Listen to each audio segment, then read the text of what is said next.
अस्सलाम वालेकुम। अच्छा, आज डिस्कस करेंगे 3 unit strategy. 3 unit strategy simple ये है कि ज़्यादातर लोग जो है वो कंफ्यूज होते हैं। कंफ्यूज क्या होते हैं कि जब वो ट्रेड ले लेते हैं तो वो फिर उनको पता नहीं होता कि यार ये मैं स्कैल्प में क्लोज कर लूँ या मैं इसको रहने दूँ, ये यहाँ तक जाएगा, या जब वहाँ तक चला जाता फिर कहता है नहीं मुझे कल तक ये ट्रेड होल्ड करना चाहिए, या 3 दिन तक, या 5 दिन तक, या 10 दिन तक। तो इसमें आपकी ये कन्फ्यूजन मैं आपको क्लियर करवा के दूंगा कि 3 यूनिट स्ट्रेटजी से बेसिकली आपको पता चल जाएगा कि इसमें आपने स्मॉलर मूव भी आप उसमें कैच कर सकते हैं, मीडियम मूव भी आप उसमें कैच कर सकते हैं, और लॉन्ग मूव भी आप उसमें कैच कर सकते हैं। बेसिकली कॉन्सेप्ट ये है कि हम जब ट्रेडिंग करते हैं तो उसमें हम हमेशा 3 ट्रेड्स लेते हैं। यानी फॉर एग्जांपल अगर मैंने गोल्ड को बाय करना है और मैंने बाय करना है उसको $300, तो मैं $300 का एक ट्रेड कभी भी नहीं लेता। मैं क्या करता हूँ, मैं $100 का एक ट्रेड, $100 का दूसरा, और $100 का तीसरा। फिर मैं क्या करता हूँ, फॉर एग्जांपल 2350 से मैंने बाई किया, तो मैं क्या करता हूँ 2350 से जब मार्केट चला जाता है 2355 पे, तो मैं पहला यूनिट जो कि $100 का था वो मैंने क्लोज कर लिया। फिर उसके बाद जब मार्केट चला जाता है, फॉर एग्जांपल 2354 पे आ जाता है, मैं अपना क्या कर लेता हूँ, स्टॉप लॉस ब्रेक इवन कर लेता हूँ। अब मार्केट अगर चला जाता है 2365 पे, तो मैं दूसरा $100 का ट्रेड ऑफलोड कर लेता हूँ। अगर वापस आता है तो मुझे ना तो प्रॉफिट है ना लॉस है। क्यों? क्योंकि पहले में मैंने प्रॉफिट कमा लिए, पहले यूनिट में, पहले ट्रेड में। अब दो का स्टॉप लॉस ब्रेक इवन है। अगर मार्केट ने वापस भी आना है तो स्टॉप लॉस ब्रेक इवन पे निकल जाएगा। मेरा जो रिस्क है वो बिल्कुल जीरो है। लेकिन फॉर एग्जांपल हम कहते हैं कि ये चला जाता है, ये जाता है 2365 पे, तो 2365 पे जाने के बाद मैं क्या कर लेता हूँ, दूसरा यूनिट ऑफलोड कर लेता हूँ। दूसरा यूनिट जैसे ही मैं अपलोड कर लेता हूँ तो वो मेरा डे ट्रेड क्लोज हो जाता है। तीसरे यूनिट के साथ मैं क्या करता हूँ, तीसरे ट्रेड के साथ मैं सिंपली उसको छोड़ देता हूँ। स्टॉप लॉस वैसे भी ब्रेक इवन है, मैं कहता हूँ ये मारेगा 2500। अगर तो 2500 मार देता है तो वेल एंड गुड, या मैं कहता हूँ यार 2350 से बाई किया, ये मारेगा 2400। अगर तो मार्केट चला जाता है 2400 में तो ये मेरा बहुत बड़ा विन है। अगर मार्केट वापस आ भी जाता है तो उसमें सिंपल क्या है कि आपने तो वैसे भी स्टॉप लॉस ब्रेक इवन किया है, इसमें आपका रिस्क जो है वो बिल्कुल जीरो है। तो आप भी इसी तरह कर लिया करें। आप कभी भी एक ट्रेड ना लिया करें। जब आपने $100 या फॉर एग्जांपल आपने $30 की प्लानिंग की है तो आप इस तरह कर ले, $30 की एक ट्रेड ना ले, $10, $10, $10, तो उसमें आप स्कैल्प में क्लोज कर ले, ब्रेक इवन कर ले, फिर दूसरा डे ट्रेड में क्लोज कर ले, तीसरा जो है वो स्विंग ट्रेड में क्लोज कर ले। मैं आपको अभी स्क्रीन पे भी दिखाता हूँ कि आपने कैसे इसको यूज़ करना है, और मैं खुद इसको कैसे यूज़ कर लेता हूँ। ये स्क्रीन पे चलते हैं। अच्छा, अभी 3 यूनिट स्ट्रेटेजी सिंपल ये है कि फॉर एग्जांपल मैं कहता हूँ ये डाटा है, ठीक है, 5:30 बजे डाटा ने आना है और मैं कहता हूँ मैंने ट्रेड करना है और सिंपली मार्केट यहाँ पे है। अब मैं क्या करूँगा, मैं यहाँ पे 3 ट्रेड्स लूंगा, एक ट्रेड मैं कभी भी नहीं लूंगा। क्योंकि फॉर एग्जांपल मैंने यहाँ पे ट्रेड लिया है, trade number first, trade number second, trade number third. ये भी $10 का, ये भी $10 का, ये भी 10, या फॉर एग्जांपल ये भी $100 का, ये भी $100 का, ये भी $100 का। मैं अब क्या करूंगा, मैं सिंपली स्टॉप लॉस यहाँ पे पुट कर लेते हैं, पहले का स्टॉप लॉस यहाँ पे, दूसरे का भी स्टॉप लॉस यहाँ पे, तीसरे का भी स्टॉप लॉस यहाँ पे। अब मैं क्या करूंगा, जैसे ही मार्केट यहाँ पे मूव हो गया यहाँ पे, तो मैं क्या करूंगा, फर्स्ट जो ट्रेड है वो मैं इसको क्लोज कर लूंगा। फॉर एग्जांपल मैंने ये $100 का लगाया था, अभी मैंने इसमें $50 कमा ली, ठीक है। जैसे ही मैंने $50 कमा लिए, अब मैं सेकंड ट्रेड की बारी है। अब मैं क्या करूंगा, जैसे ही मैंने $50 कमा लिए, मैं अपने ये एक ट्रेड तो क्लोज हो चुका है, ठीक है, एक ट्रेड क्लोज हो चुका है।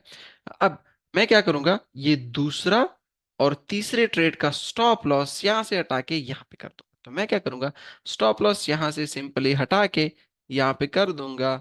अब मेरे दो ट्रेड्स एक्टिव है, एक बंद हो चुका है, दो ट्रेड्स मेरे एक्टिव है। अब अगर सेफ और मार्केट अगेंस्ट आता है तो दो ट्रेड्स में ना प्रॉफिट होगा और ना लॉस होगा, क्योंकि रिस्क मेरा जीरो है, स्टॉप लॉस मैंने ब्रेक इवन कर लिया। लेकिन अब मैं क्या करता हूँ, सिंपली मार्केट यहाँ पे चला जाता है तो मैं क्या करता हूँ, मैं ये दूसरा स्टॉप लॉस भी क्लोज कर लेता हूँ, सॉरी ट्रेड भी क्लोज कर लेता हूँ। फॉर एग्जांपल ये $100 का ट्रेड था, इसने $100 कमा ली। अब मैं कहता हूँ यार ये तीसरा ट्रेड यहां तक हिट करेगा, इस रेजिस्टेंस तक जाएगा। फॉर एग्जांपल मार्केट अगर वर्स्ट केस सिनारियो वापस आता है तो पहले ट्रेड में भी मैंने प्रॉफिट कमाया, दूसरे भी मैंने प्रॉफिट कमाया, लेकिन तीसरे में फॉर एग्जांपल वापस आता है तो ब्रेक इवन है, कोई मसला ही नहीं है, ना प्रॉफिट होगा ना लॉस होगा। लेकिन इमेजिन करें कि यहाँ से ये सीधा इस तरह इस तरह इस तरह और सीधा ऊपर चला जाता है, तो मैं कहता हूँ ये तीसरे ट्रेड पे $100 पे मैंने $200 कमा लिए। तो 200 जमा 100 जमा 50, तो ये ऑलमोस्ट $350 हो गए, बाय रिस्किंग $300। हाँ, अब इसका फायदा भी है, इसका नुकसान भी है। फायदा भी समझाता हूँ, नुकसान भी समझाता हूँ। फायदा सिंपल ये है कि अगर तो पहला ट्रेड, दूसरा ट्रेड, तीसरा ट्रेड, स्टॉप लॉस पहले का, दूसरे का, तीसरा का। अब फायदा ये है कि यहाँ पे मैंने फॉर एग्जांपल यहाँ पे मार्केट गया, ये भी $50 प्रॉफिट में है, ये भी $50 प्रॉफिट में है, ये भी $50 प्रॉफिट में है। चूंकि अकॉर्डिंग टू 3 यूनिट स्ट्रेटेजी मैंने ये प्रॉफिट में क्लोज कर लिया। अगर तो अब देखिए, ये दो ट्रेड तो प्रॉफिट में चल रहे हैं ना, $50-50 प्रॉफिट में चल रहे हैं। अगर तो वापस आता है, तो ये जो दो ट्रेड जो कि $50-50 प्रॉफिट में थे, ये ब्रेक इवन में हिट हो गए। ठीक है, तो ये इसका सेटबैक है, ये इसका डिसएडवांटेज है। लेकिन ये इसका डिसएडवांटेज है। अब फायदा क्या है? फायदा ये है कि कभी कभार इस तरह होता है कि हम कोई एक ट्रेड ले लेते हैं। फॉर एग्जांपल हमने $300 का एक ट्रेड लिया है। जैसे ही मार्केट यहां से मूव हुआ, यहाँ पे हमने तीसरा ट्रेड जो है वो एक ट्रेड हमने लिया है, 3 यूनिट स्ट्रेटेजी हमने वो इम्प्लीमेंट नहीं की। जैसे ही हम ये ट्रेड क्लोज कर लेंगे यहाँ पे, फॉर एग्जांपल हमने से फॉर यहाँ पे 300 और ये हमने 300 कमा लिए, ठीक है। फिर उसके बाद एक दिन बाद या 2 दिन बाद या कल या 6 घंटे बाद या 8 घंटे बाद मैं देखता हूं तो मार्केट यहां तक पहुंच चुका है। तो फिर मैं क्या करता हूं, यार काश ये ट्रेड मैंने क्लोज ना किया होता, तो ये इसने यहाँ पे मुझे ज्यादा गेन्स देने थे। तो ये इसका फायदा है।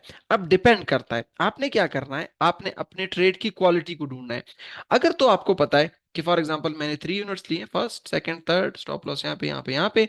अगर तो यहाँ पे आपकी तीनों प्रॉफिट में, अगर आपको पता है कि मार्केट ने यहाँ से रिवर्स होना है, according to fundamental, according to technical, इतनी बड़ी मूव नहीं देगी, तो फिर तो आपको तीनों को क्लोज करना चाहिए, ठीक है। लेकिन अगर आपको पता है कि इसकी वजह से मार्केट बहुत ज्यादा ऊपर जा सकता है, हो सकता है ना जाए, लेकिन अगर आप कहते हैं यहां तक जा सकते हैं, तो फिर 3 यूनिट स्ट्रेटेजी उसके लिए बेस्ट है। आपने क्वालिटी ऑफ ट्रेड को समझना है कि ट्रेड की क्वालिटी क्या है। अगर क्वालिटी है कि आप ब्रेक इवन करके दो ट्रेड्स को छोड़ दें, तो फिर आपको छोड़ना चाहिए।